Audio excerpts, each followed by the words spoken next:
whole bunch of experts, yep, the CEO Forum and their purple strategy, strengthening our new world through leadership. Yeah, it's all about leadership.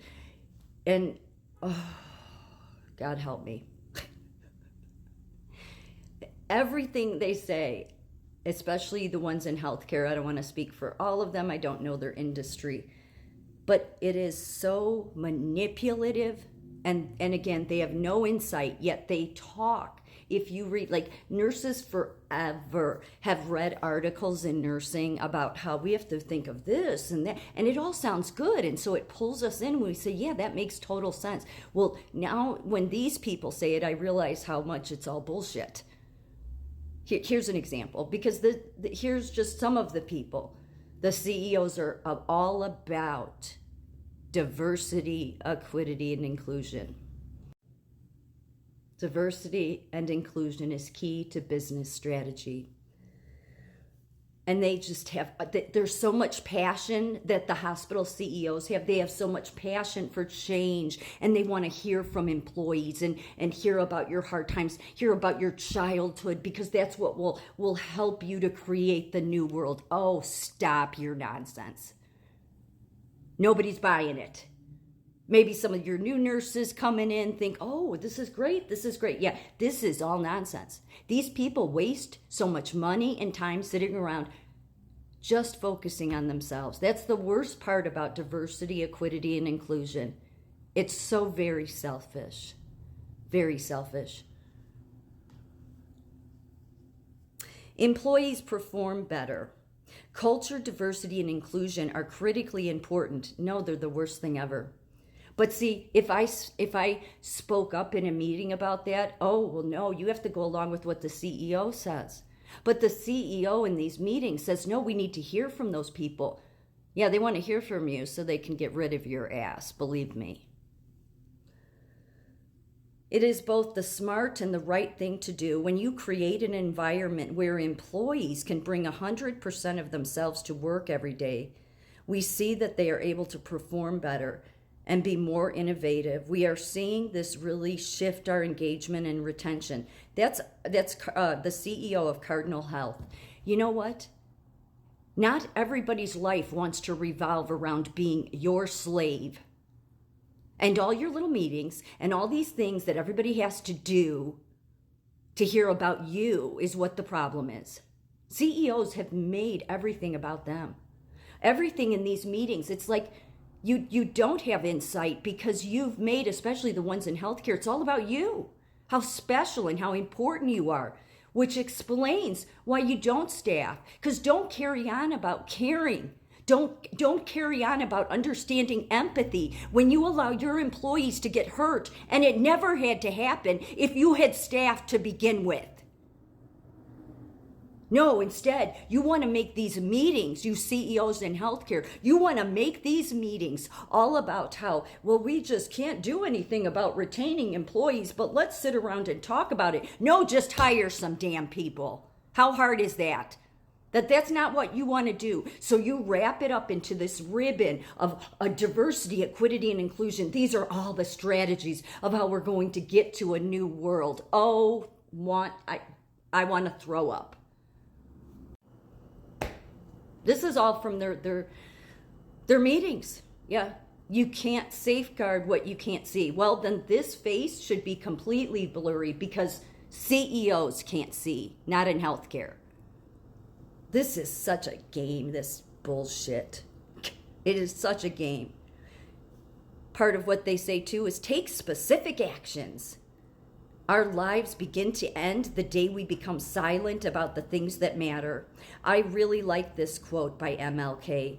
These times really require bold leadership to ensure we don't let the opportunity of the moment slip into the sunset. It's more than just words espousing or reaffirming corporate values, but rather a strong willingness to change through specific actions. Well, no, it would start with the CEOs in healthcare changing. I don't know that they are capable of it. They will tell you how they've changed. They will tell you how we're so open to what employees have to say. But when those same CEOs continue not to staff, and they absolutely could, this is just a bullshit game.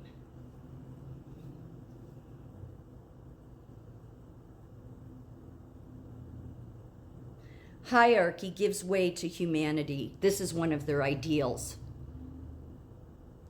Transformative CEOs are flattening their organizations, not necessarily by removing levels needed to manage and function, of course not, but rather by fostering a culture that allows for the democratization of ideas. Oh, just unbelievable.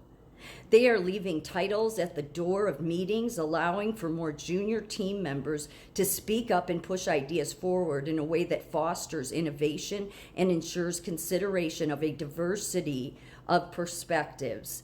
They see that when unhelpful or unnecessary structure falls away, individual contributions can expand and decision-making can happen more quickly. In place of that hierarchy, CEOs say it's going to require more thought on the part of executives to create the optimal experience to benefit both employees and company productivity. Let's just say it straight, CEOs. You just want slaves. And the best way to have your slaves is to bullshit them, because that's what this is all about. There's so many ways in healthcare that things could have been fixed. People that have brought ideas, simple suggestions, so simple as when I asked Northwestern Hospital to allow the woman that headed up the safe house in my county that was helping trafficked women transition back into society, for her to come in and talk to my department in the ER so that we could better understand the traumas that trafficking victims face. Northwest, it wouldn't have costed them a dime. So tell me how that great leadership there at Northwestern cares so much about ideas. And I have a ton of others I've given. But do you think they care? No, they don't. But they want to convince you and make you believe that they care.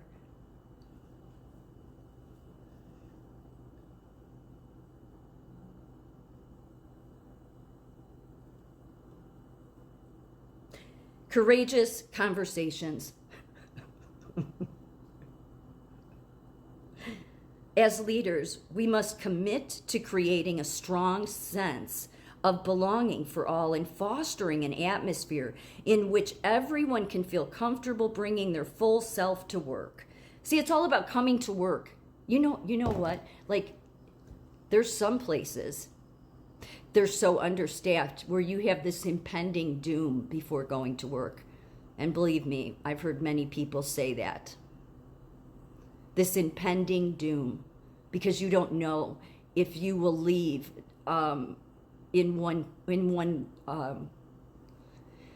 if you'll leave the way you came in.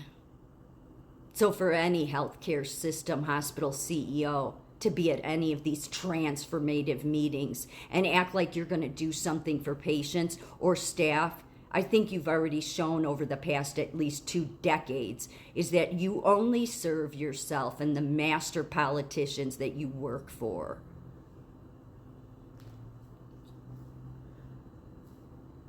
This includes giving everyone a voice by convening honest conversations and increasing empathy. Again, I do not think people that don't have empathy, that have not shown that they display it, yet there's a difference between talking about it and actually displaying it in one's life. The CEOs of healthcare do not display they have empathy. If they did, employees wouldn't be afraid to go to work. Employees wouldn't fear that they will get hurt or that nobody will be there to help them on their units. These are some basic common sense things that they could fix, and they don't. Instead, they have their purple strategy meetings, their diversity, equity, and inclusion. And then by you focusing on all of that, which will go nowhere, I promise you, it will go nowhere good anyway, then it makes you think that at some point we're going to have the staff we need. It's really simple. The CEOs could be empathetic and could sacrifice some of their budget to make sure that employees feel safe. But God forbid they won't do that. They've been told for decades now to do that, and they don't do it. So the last people to take any ideas from is these people. CEOs, you're the problem.